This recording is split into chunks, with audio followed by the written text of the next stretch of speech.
Miss soft drink nga. Anong klaseng soft drink? Yung carbonated. Carbonated? Ano yun? Carbonated. Capital DWKC. Carbonated. Naintindihan mo? Hindi ho eh. Hindi mo pala naintindihan eh. Bigyan mo na lang ako kahit na anong soft drink yan. Okay. Yan ang hirap sa mga hindi nag-aaral. Ang sabi nyo?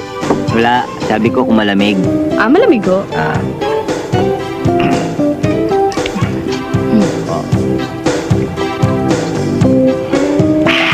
Lamig? Bakit? Bayan. Tapos na kayo? Oh, Hindi pa ubos ganyan uminom ang mga S. Anong S? S. Mga sosyal.